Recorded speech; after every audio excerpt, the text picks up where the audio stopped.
What's good? What's good, everybody? Welcome back to another episode of The Urban Platform Speaks.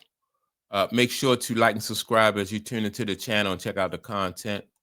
And with that being said, man, I want to speak on some statements that Jason Whitlock made about Odell Beckham Jr. Right, and you know, Odell Beckham Jr. just recently came out and he gave an interview where he spoke about him going broke and being broke after making over $100 million, right? And Jason Whitlock on his show, he also, he reacted to this interview too that OBJ gave, but Jason Whitlock attributes that to black culture, right? Said that the reason that Odell Beckham is broke is because of black culture, right? And so what I want to do is I want to play the audio from Jason Whitlock's show. Then I want to come back and give my input, which I definitely disagree, but I'm gonna come back and give my input on what Jason Whitlock says about black culture, being a reason that Odell Beckham Jr. is broke. Bit, and he talked about how $100 million isn't what everybody thinks. It's really only 60 million. And I didn't know what I was doing. But anyway, let's play a taste of OBJ. This is SOT 5 talking about how basically indicating like he blew $100 million contract. Play the clip. If I didn't have a dollar in my account right here today as we speak, I'm gonna be straight for the rest of my life. No question, right? I don't think everybody is in that. And when you've sacrificed your whole life to get here, and you're like, yeah, I played 10 years in the league. And I always explain this to people, like, bro, you give somebody a 5-year, $100 million contract, right? What is it really? It's 5 years for 60. You're getting taxed. Do the math. That's 12 a year, that you have to spend, use, save, invest, flaunt, like whatever, however, just being real. I'm gonna buy a car, I'm gonna get my mama a house, I'm gonna do everything costs money. So if you spending $4 million a year, that's really 40 million over 5 years, 8 a year, And now you start breaking down the numbers, it's like that's a 5-year span of where you're getting 8 million. Can you make that last forever? And you always hear the people who ain't us and ain't been in the position like, oh, well, that would last a lifetime. Yeah. You All right. always hear Before now, before Jason Whitlock speak,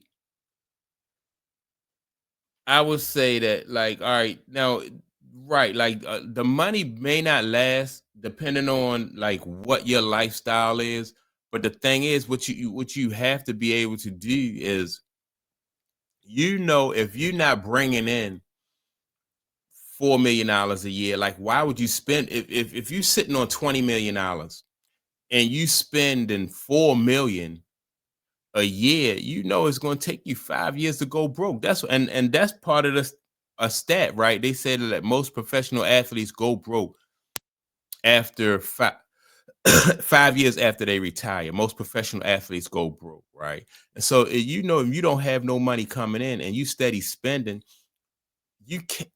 Of course, you're gonna have to cut your spending if you want this money to last you for the rest of your life. You have to live like you are just the average person out here. If you're sitting on $20 million, you can't spend $4 million a year.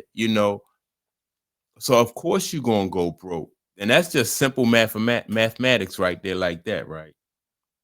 So why are you flaunting $4 million per year? Like, what do you need? So I don't know, but like he said, most people don't have that kind of money, but still, you have people. I was told that if you can't budget $100, then you definitely won't be able to budget $100 million, right? And people think that once you get that kind of money, that that you are out of the woods, and you need to be able to, that you don't need to be able to budget that kind of money because it's going to last a lifetime. I don't know why people think that, but let's get to what Jason Whitlock said, because Jason Whitlock said it's all a part of black culture, you know, and which I want to push back on that. people that ain't us. And what he's basically saying is like, hey, white people can't relate. They don't get it. All the pressure that we're under, and they can't relate, and all the people we have to help, and they can't relate. And maybe that's true. Uh, I didn't get that from his statement. Just like I just said, I think that people who never played professional sports and never had a lump sum like a $20 million contract, they can't relate.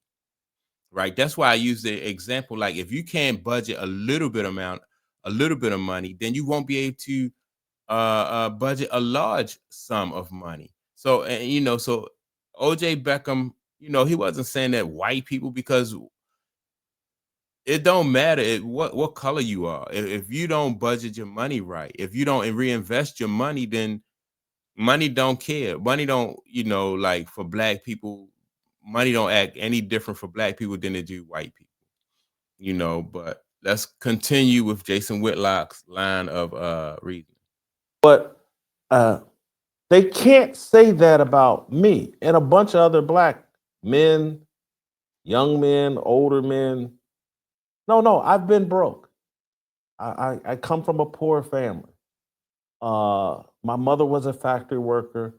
My dad was a businessman, street businessman, owned a bar. But when, after my parents divorced and in my senior year, when I had to move in with my dad because my mother's job moved to Kansas City, like me and my father, I've told this story multiple times, 1984, I'm living in a one bedroom, 400 square foot apartment with my dad in the hood in Indianapolis. He's working for a friend at another bar because the IRS has come and taken my father out for not paying his taxes.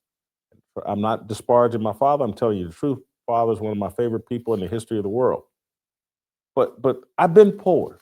I've lived and slept on a couch in the living room in a 400 square foot apartment with my father. And so I can relate. And I've come into a significant amount of money over the course of my career and started making more than my parents. I think by the time I was 25, 26 years old. And by the time I'm 28, 29, 30 years old, like I'm making real money.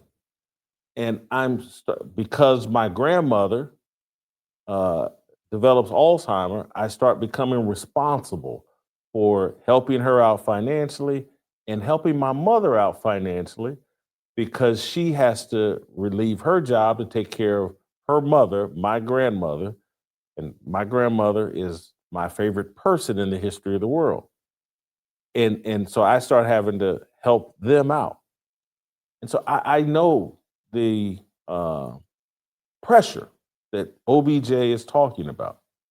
And anybody that's got a heart for their family, which many of us do, we know that we end up with extended family. I've seen wealthy people go through that. I could talk about my adopted family in Kansas City, wealthy people, Kirk and Susie. I won't go into their last name, but like I've seen them help their extended family. People can relate to this. OBJ is preposterous here. Kirk and Susie are white. I don't understand why he said like OBJ. All right, so Jason Whitlock is saying that he know what it's like to be broke. Like most people do come from humble beginnings and understand what it's like to be broke. And so that, like I said, black people and white people, Asian, Hispanic, come from, a lot of people come from humble beginnings. But this is not what he was saying. He's saying that people that are non-athletes or non-professional athletes or entertainers who don't come into those large sums of money don't have any idea of how to budget that money or how to make that money stretch for the rest of their life. But it don't have anything to do with culture, because whatever your culture is or whatever you like, you're going to spend your money on that. Some people spend their money on material things, for clothes and cars and stuff like that. Then I've seen people blow money gambling. I've seen people blow money on like whatever their hobby is. So, it depends on, how different people spend their money differently. And Kirk's a lawyer and done very well, but comes from a very modest family, and so did Susie. And I've seen them bring people from their family into their home and try to help raise them and support. I don't want to tell all their business. Let me tell my business. But this isn't a black white issue. It's like OBJ has been convinced there's only this certain segment of people that can relate, and only black athletes and only black liberals can relate to the pressures he's put. And it's all a lie.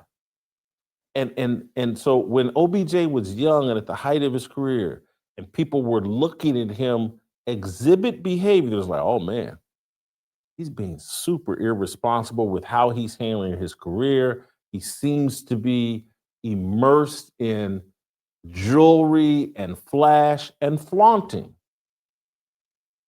And people like myself would be like, man, I don't know if these are good long-term behaviors. There's going to be problems here. And you say it in different ways, and you say it in a way to try to shake someone up. It's like a football coach that would come to me when I was a kid at Ball State, and they'd say, "Hey man, you need to lose weight." And then they'd say, "Hey man, you need to lose weight. Hey, we want you in better shape, blah blah blah." And then they get frustrated and try to shake me up. And All right, so let me just say this, right? Like I said, so if like when you have a lot of guys who come from the inner city and they're flashy and stuff like that. So you see the guys with the jewelry, and you see guys with like the cars and stuff like that, and they're buying their mother a home, not thinking about like how she's going to be able to maintain that home, or the upkeep of the home and stuff like that. Those type of business decisions, because those people can see that from the outside looking in, and somebody can say that's not a good business decision, right? Which is probably true. You always hear about athletes buying them. First thing they say, they want to buy their mother a house, but they'll buy that house that is too much for the mother, and whereas though she can't maintain it, now the athlete has to maintain it, right? So, but people can see those kind of business moves from the outside. That's why I said sometimes people have gambling addictions, like they want to spend their money on gambling. And if you don't know them personally, then you don't know that they're gambling. Or some people have expensive hobbies, or some, like, they might meet I've seen professional athletes, white guys, meet women who are who run through their money, who women who spend their money. So if you can see the way somebody spend their money, and the whole thing is not like where you spend your money at, because certain athletes or certain guys who left the sport, like take for instance Michael Jordan, he still likes to gamble, but Michael Jordan makes he makes millions and millions of dollars a year still. Charles Barkley likes to gamble, but he makes millions and millions of dollars per year. Now just imagine if Charles Barkley or Michael Jordan had retired from basketball and they no longer had that income coming in, they're gonna go broke. Michael Jordan still make that money from Nike, so he can afford to gamble like that. But once you no longer have that source of income coming in, now you got to readjust the way you live, and the way you spend. And that don't have anything to do with like black culture, buying jewelry, or black culture as far as like being flashy with your money. Because just because people are not flashy with their money and you don't know what they're spending, like I know, like I said, I know people who spend money on some stuff that they spend money on pets. I have a friend who spent a lot of money on it. They have a dog kennel, right? And I think she had like 15 dogs, and she spent a lot of money on her dogs, and she is, she's in debt because of that's her. But she don't buy clothes. She don't buy. She don't spend her money on clothes or flashy things like that. She spent her money on her pets, so different people spend their money on different things, but the thing is you gotta be able to have that money coming in order to maintain that lifestyle. So it's not a black thing or white thing, it's not a cultural thing, because money, you can't put your money in a mattress or anything like that and think it's going to grow. money is made. You got to continue to make the money in order to maintain that lifestyle, right? And so let me get back to some more of what Jason Whitlock was saying, because it's not a cultural thing. It's not because of he's black. Say, hey, you fat piece of blah blah blah, trying to shake me up, trying to beat some sense into my head. And you could sit there and say, hey, that's no way to talk to Jason Whitlock. And the coach would be sitting there and say, hey man, I've talked to him politely for months and it's not working. The only thing and the coach can't say this, but this is what he thinks. Like, the only thing that gets through to this big dumb idiot is when I yell at him or punish him. And because I care about him enough and my success is tied to his success, I've now gone to the extra lengths of, yeah, I'm going to yell at him and call him names and see if that will shake him up. And I understand I used to be very frustrated with my coaches in college. But eventually I grew up and saw the wisdom in what they were doing, and in my adulthood have received the benefits from what they were doing. All right, so again, if you give a young person, any young person, millions and millions of dollars, when they first get that money, they go, especially if they only get one contract, like their first contract, they're gonna blow that money. You know what I mean? Because they don't know.